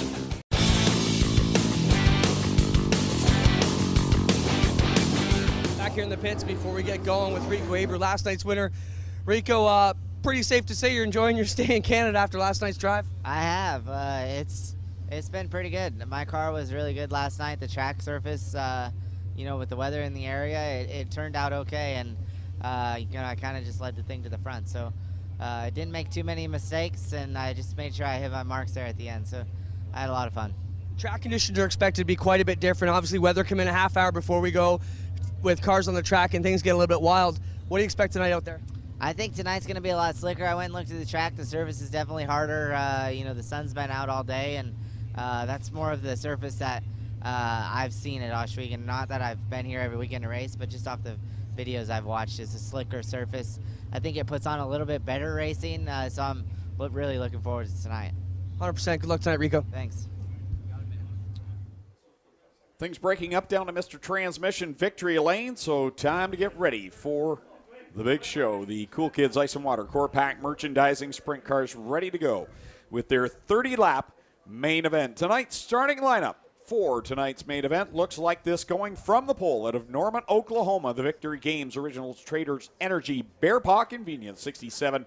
It'll be Christopher Bell. Starting second from Alden, New York, the Casey's Truck Salvage, Fiberworks Composite, Merzac Enterprises, number 49, the Straight Shooter, Scott Kruder. Starting in third from Harding, Pennsylvania, the Mechanical Service Company 79, Jordan Thomas alongside him. In the fourth starting spot out of Fenwick, Ontario, the Bradshaw Brothers Fuels Gibbons Contracting, car number 0. That is the Red Rocket, Jim Hoopinen. Going off fifth out of Sunbury, Pennsylvania, the Foundation's 55, number 55 of Mark Smith. And going from sixth out of Fenwick in the Digital Detail Clearshot Customs 27H, the Fenwick Flyer, Tom Hoopinen. Going from seventh out of Scotland, Ontario, the Original Traders Energy, Sovereign Fusion, Burford Heating and Air Conditioning, car number 47X, D-Dubs, Dylan Westbrook. And on his outside from Rushville, Indiana, in the Toco Rush Truck Center's Curb Records 14 Smoke, Tony Stewart. Going from ninth out of Clay, New York, the Longley Jones Company's number 98, Joe Trenka. And alongside him in the 10th starting position from Keister Center in the Burger Barn Ace 1 Construction Mobile 1, number 13, it'll be Corey Turner. Starting 11th out of Lyde, Ohio, the MW Construction 17M, that is Max Stambaugh. And going from 12th out of Wantage, New Jersey, in the Dave Frenick Auto Sales, number 20. And from 14th out of Brewerton, New York, the Pit Stop Convenience Stores 87 of Racing Jason Barney. Starting 15th out of Brantford, Ontario, the CarQuest Auto Parts Brown Auto Service, number 10 of downtown, Mitch Brown. And on his outside from Mississauga, Ontario, the CarStar Brantford Nitro 54 Variety Ripshot 17X, the Highlight Man, Mac DeMan. Going from 17th out of Keister Center in the Kingpin Farms, Aiken Motors Burger Barn 91, it's Ryan Turner. And starting in position number 18 out of St. Matthew de Beloeil, Quebec, the Four Seasons Foundation, 28 FM, the Fireball, Steve Poirier. Starting in position number 19 out of Thedford, Ontario, in the Coldwell Banker by Jennifer Hatch, A to Z Expediting 5D, Shane Ross. And alongside him at the 20th position from Bradford, Pennsylvania, the Bundle of Warmth, Zimbardi Electric, 35, the Juice, Jared Zimbardi. Starting 21st out of Loma, New York, in the Tioga Construction 3, it's Denny Peebles. And on his outside, last night's winner out of St. Helena, California, the Abreu Vineyards, Curb Records, Lucas Oil 24 of Rico Abreu. Going 23rd out of St. Pete, Quebec, in the Veloci car number 3G, it's Dale Goslin. And from 24th out of Oshweek in the Case IH Rochester Nighthawks, Air Express 68 of Aaron Turkey. And in the back row, starting 25th out of Brantford in the Hills Tire and Gas, Brown Auto Service, Little Ben 110, Jake Brown. And from the 26th and final starting position out of Caster Center in the Charlie B. Honey, Pyatt Spring and Alignment, Mudcat Entertainment Center, number 11, it'll be Jamie Turner. 26 cars, 30 laps. The final event of the Northern Summer Nationals brought to you by Burger Barn, Aero Express, Nitro 54 Variety, and Bradshaw Brothers Fuels. It is bound to be a good one, Greg. You look at this racetrack as we see the Strickland's GMC Pace Truck down in 1 and 2. There's some moist clay down on the inside of turn 1, and there's some way up on the outside, almost on the way to the parking lot. And I think we're going to see these cars run every groove in between wherever there's some clean real estate. But I think the big speed is, like Glenn Steyer said earlier, the extreme bottom, the extreme top. The starting lineup determined amongst the top drivers in a redraw. I believe it'd be the top 10, was it tonight? Top 2 go to the redraw? So top 10 to the redraw. And if you're all the other competitors and you look at who drew the pole, like this guy needed any more help, Christopher Bell draws number 1.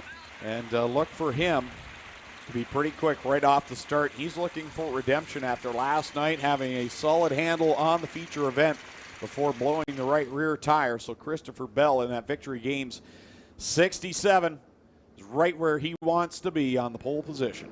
They say in racing you're better to be lucky than good. I say you're better to be both. Good and lucky is a great combination in this sport, and Christopher Bell going to start from the front. He was at the front last night, and it didn't end well for him. Last night's winner, Rico Abreu's got a lot of work to do coming from the B main. So we'll see what he has. Tony Stewart's had a much better night here tonight than what he had last night. I think this is going to be a racetrack where you can make up some positions. I think there's going to be room out there to negotiate traffic. I don't know why. I've just got a feeling I'm going to keep an eye on Mitch Brown and that number 10. I don't know why. I just feel like this is the kind of racetrack where he can excel on. Tonight reminds me, this racing surface reminds me of some of the Canadian Sprint Car Nationals A-main tracks that we've seen in the past, and they always produce such great racing. And to what you said, those are the tracks where you can come from deep in the field. We've seen it happen before. Ask Brian Howland in the 51. Maybe one of the greatest races we've seen at this track ever was Brian Howland making his run and picking up that win, but there were 5 drivers on that night that were all there in a pack that could have won. It was arguably the best sprint car race ever run. It was. It was a crazy good sprint car race. So Rick Scott in the Strickland Brantford Chevrolet Pace truck leads the field around. Get everyone into formation for our final event of the 2019 Northern Summer Nationals. Want to thank everyone that's tuned in here on All North Racing, powered by Pinty's. Those here live in attendance. It's been a great 2 days of action. We couldn't have asked for anything more in that respect. Mother Nature cooperated today. Mother Nature was a race fan today. Yesterday, she threw us some curveballs, gave us some challenges. Kyle McKenzie tells the field it's time to take formation with a 4-wide salute.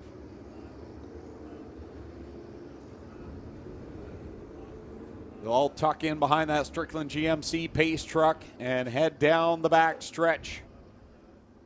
So, ladies and gentlemen, we want you on your feet to wave these drivers on, even for those of you at home. Get excited. You're about to see 30 laps of some of the best sprint car racing anywhere. They are 4 wide and fancy, For you, the fans, this is the Cool Kids Ice and Water Core Pack Merchandising Sprint Cars.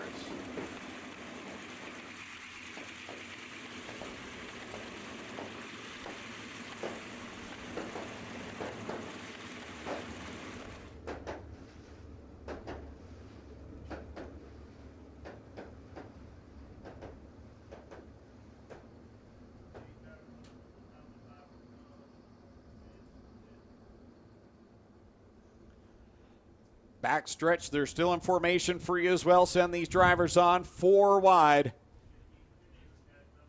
A fantastic view.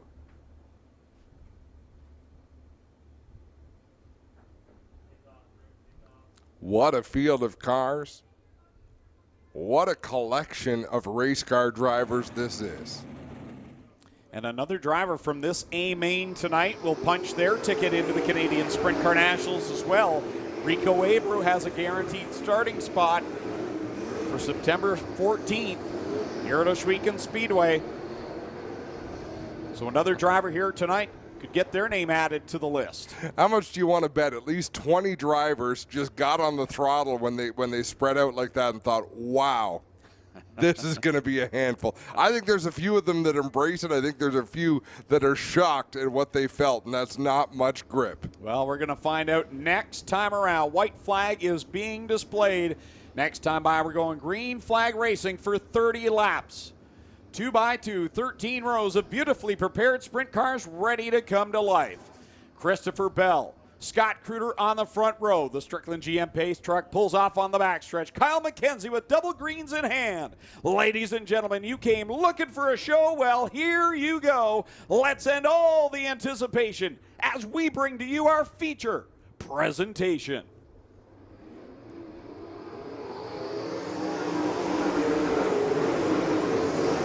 They rumble, bumble, stumble down into corners 1 and 2. Christopher Bell and Scott Kruder will lead them down the backstretch for the first time.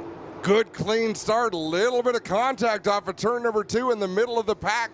Drivers trying to find their groove. We got one car, looked a little bit slow in 3 and 4, back up to speed now. It was Jason Barney in the 87. At the front, it's Christopher Bell over Scott Kruder and Jordan Thomas. Yeah, Jordan Thomas back there in third. Jim Hoopenen's had a really good night tonight in that Glenn Steyer's Racing number 0, and he's got that car hooked up, running fourth right now.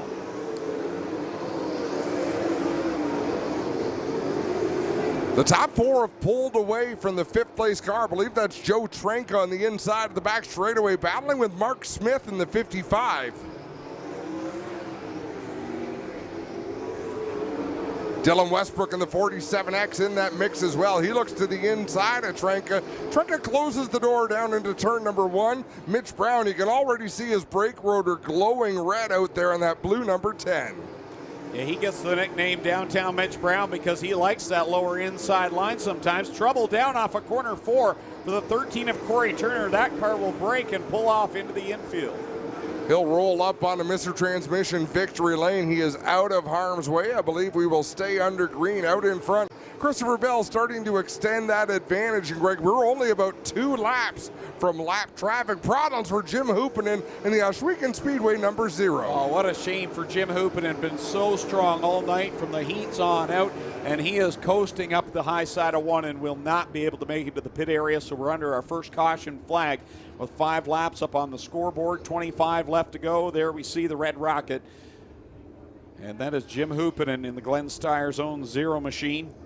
How fair is it when 2 brothers go racing? One of them's nickname is the Fenwick Flyer and the other is Red Rocket, which I can't listen to without giggling just a little bit.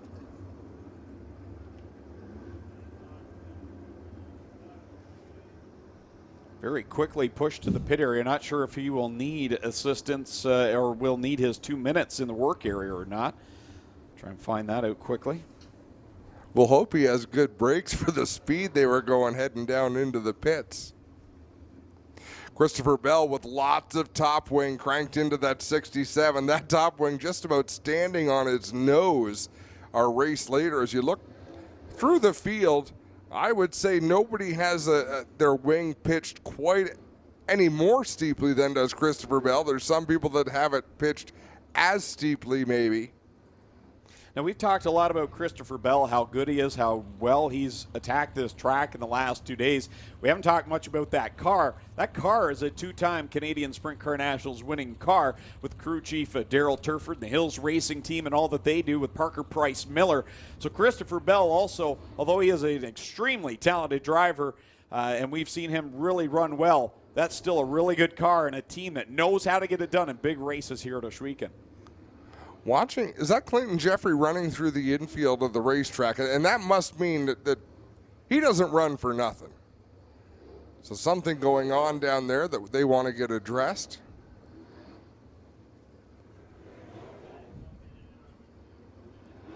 Parker Price Miller, the most recent Canadian Sprint Car Nationals winner in 2018. With one of my favorite nicknames in racing, the law firm, Parker Price Miller. Fabulous nickname.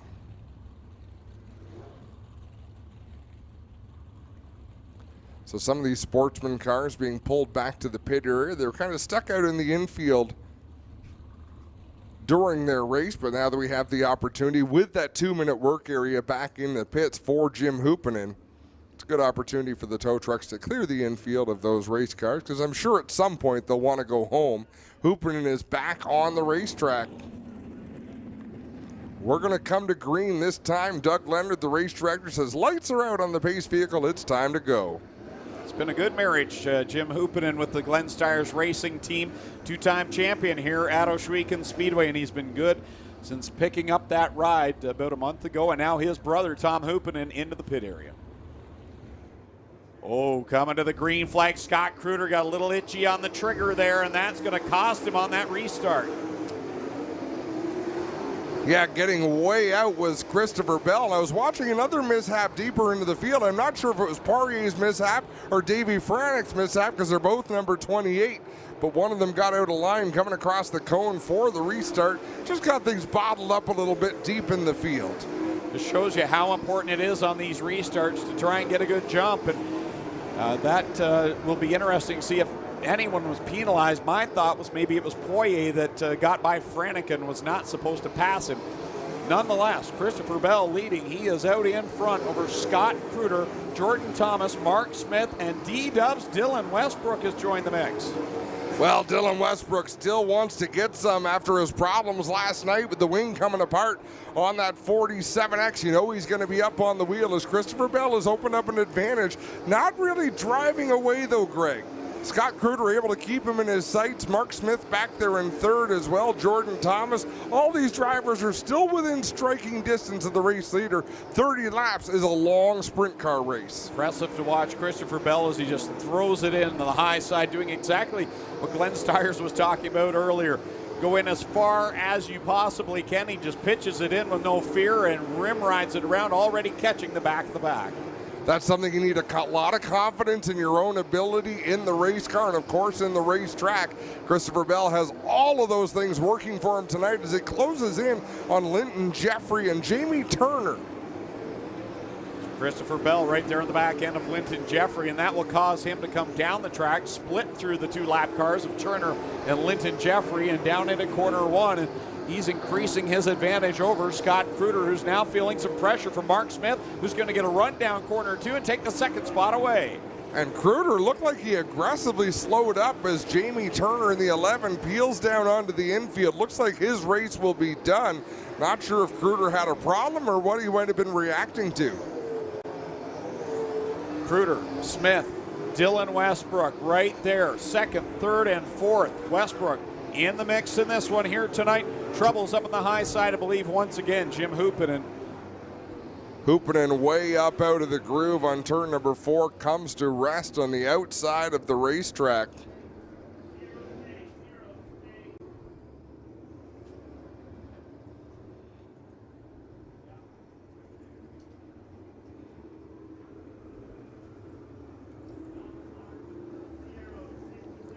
Hoopanen will wait for the push truck to come and get him.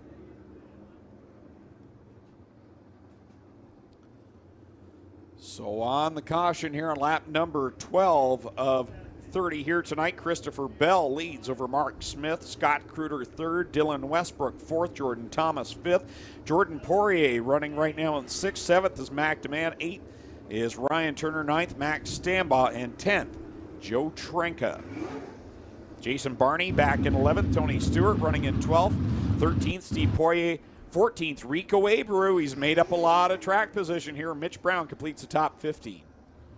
Guys, not sure what happened to Jim Hoopin, and it looks like they locked it back into gear and pushed him off. The other zero machine of Linton Jeffrey retired to the pits on this same caution. Well, that will be a fortunate break for Mark Smith, because I believe Linton Jeffrey would have restarted between the race leader Christopher Bell and the 55 of Mark Smith, if I'm not mistaken.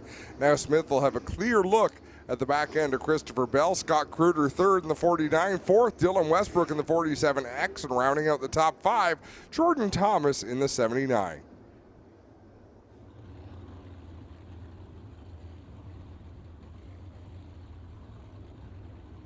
Coming back to the green flag, and we'll see if things are a little cleaner than the last restart. Work it down the banking. Wow, what a line by Christopher Bell. That was aggressive. Cranked it hard to the left, down the hill, got a run, but not enough to keep Mark Smith from throwing a slider into turn number 1. Mark Smith to the lead, Christopher Bell going back to the inside. He'll slide up in front of the 55 to take the lead back. Bell has it, but Smith not going away. The Sunbury, Pennsylvania driver digging down deep on the inside line. Here he comes up in front of Bell. He'll put the slider on. Bell now will look back down low, going down the back, stretching into corner 3. Jordan Thomas with a big restart in that 79, jumped up into the 3rd position. Dylan Westbrook trying to get it back. Another slider by Mark Smith on Christopher Bell. What a battle at the front. Out in front, it's Smith over Bell. Bell gets a great run off of 2. Down to the inside he goes. Down to the bottom in corner number 3. Now he'll pull the slide job. But Smith now down back to the bottom. He'll try to return the favor and does. Crossover move by Mark Smith as they reach the halfway point of this 30-lap Northern Summer Nationals feature event. Down the backstretch another time. Mark Smith, he's been so close to victory here, yet has not been able to do it. Christopher Bell wants to keep it that way. Around the outside, Smith shuts the door at the line. What great finesse by both of these drivers.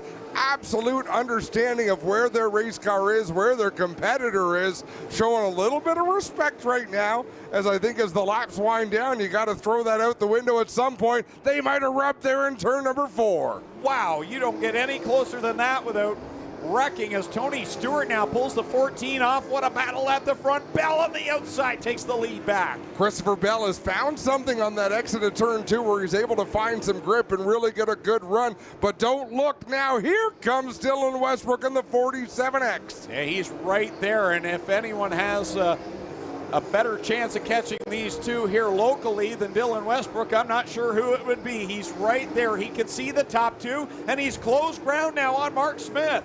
Man, he drove that car hard into turn number 3. Christopher Bell extending that advantage. Look at the traffic looming for these race leaders. Once they hit this lap traffic, they might stay in it for the rest of this race. Jordan Thomas is right there as well. He's working the inside line. Everyone else in the top 5 up at the high side of the track, but it right now is Jordan Thomas making it work on the bottom. Dylan Westbrook in that 47. What a line he is running. What a battle. Christopher Bell is getting away, but the battle for second rages on. Mark Smith in that 2nd position. Right behind him, of course, Jordan Thomas in the 79. Dylan Westbrook in the 47X. So the leader, Christopher Bell, able to pull away in lap traffic here. Mark Smith has a couple of lap cars between he and the leader. And then it's Dylan Westbrook in 3rd, who's trying to hold off Jordan Thomas and Jordan Poirier. Mark Smith's got to find something in that 55. Right now, Christopher Bell doing a great job picking his way through this traffic. He just got around Jared Zimbardi in the 35. Right in front of him now, I believe, is last night's winner, Rico Abreu in the 24. No, I'm wrong. That's the 10 and Mitch Brown. My mistake. But Rico's not too far from going a lap down. He's about a straightaway away from Christopher Bell. So last night's winner struggling here tonight to keep pace with the top 5. A vastly different racetrack. 6 laps to go this time. Christopher Bell continues to lead Mark Smith. He is not giving up. keeping about the same distance back as he has been the last few laps. He just needs one good break here. Smith has some clear room now. No lap cars between he and the leader. The big high five from Kyle McKenzie. Bell leads him across the line. Smith in second. Third right now, Dylan Westbrook. Fourth, Jordan Thomas. Fifth, Jordan Poirier. Jordan Poirier having a nice run. The young driver from Quebec, giving that 28 machine a good ride. It's Christopher Bell still out in front over Mark Smith. There's nothing between them. No lap traffic between Bell and second place Smith. A few more cars ahead of him. He is not clear of the traffic yet.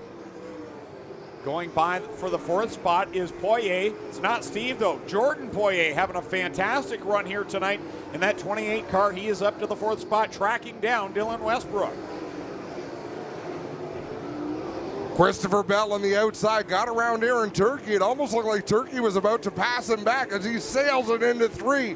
That is a treacherous corner when you run that hard into the turn. What a slide job for the third position. Jordan Poirier trying to clear Dylan Westbrook. Just about put it in the fence. Wow, that was intense there. Dylan Westbrook remains in third, this time by.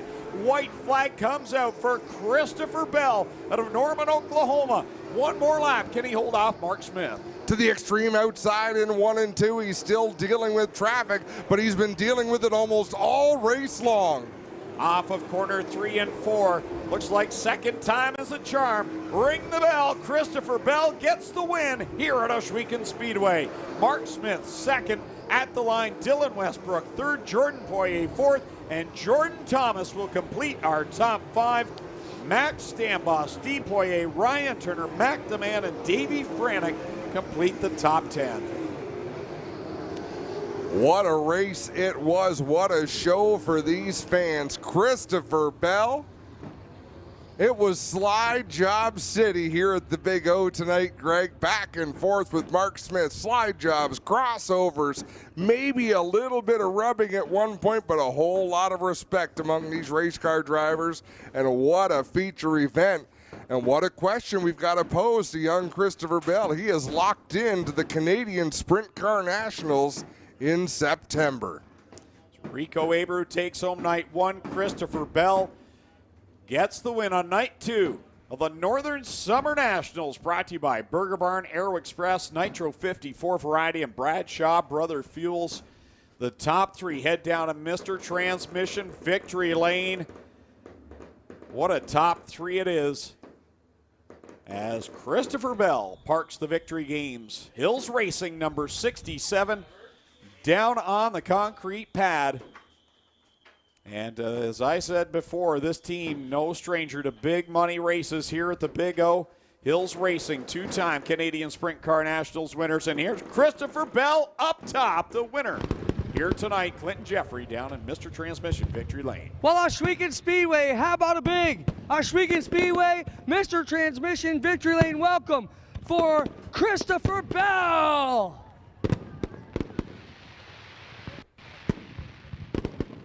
World fireworks lighting up the skies we do every week here. We'll get in here and have a word with Christopher.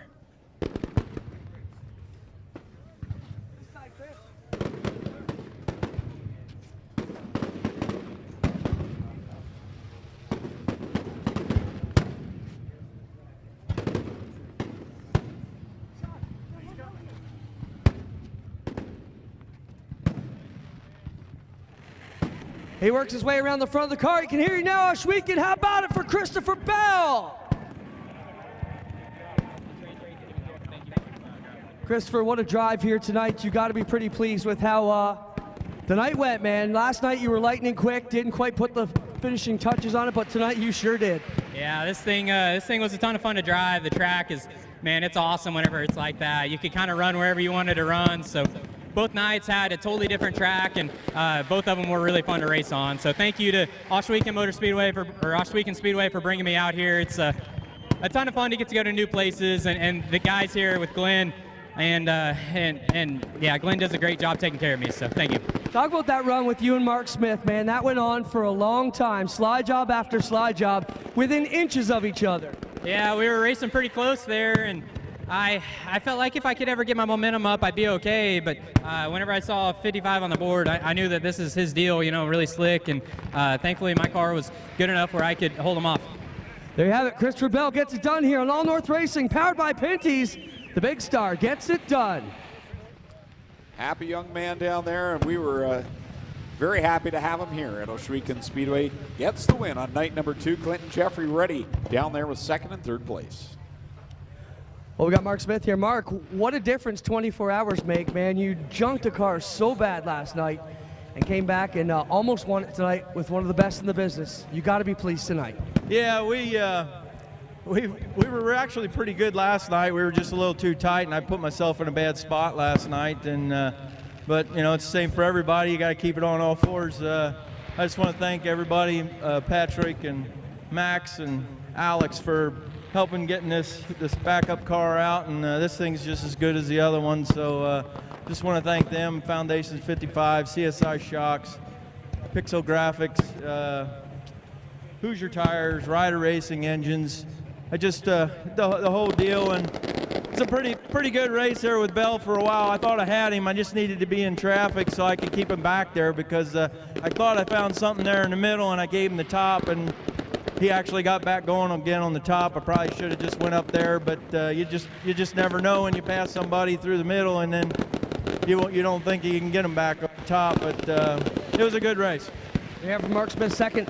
Also with me is Dylan Westbrook. Dylan 3rd tonight. Again, another guy whose luck changed in 24 hours. You were fast last night as well, but tonight you almost got it done. What kept you from catching these top 2, Dylan? Was it starting deep in the pack? Yeah, the starting position definitely affected a little bit. Just had to take a bit more time to get up to him, but yeah, but we could have just been a bit tighter with the car. Just more experience on tracks like this, but I think this really helped us out for the Nationals later on in the year. So I think really good though, but really good competition with Bell and Mark Smith here. Like some of the best guys when it comes to tracks like this. Thanks, Dylan. There you have it, guys. Our top 3, Christopher Bell, Mark Smith, and Dylan Westbrook, get it done. 2 absolutely fantastic nights here for the Northern Summer Nationals out of Ohsweken. I want to thank everybody who made this happen, and thanks to you guys for doing a great job. That's all from trackside. Great job down trackside, Clinton Jeffrey, as always, and some happy drivers down there. And when you come home 3rd place behind Mark Smith and Christopher Bell, that's still a pretty good night for Dylan Westbrook, and made a name for himself. Absolutely. What a great show. What a great drive these guys put on, guys and gals. Phenomenal racing. We saw 8 fantastic feature events. What a show. The cream rises to the top, and we saw the best of the best, Greg. We're going to have a look at a highlight package from from this week's races, a minute and a half of all the action we've seen over the last 2 nights.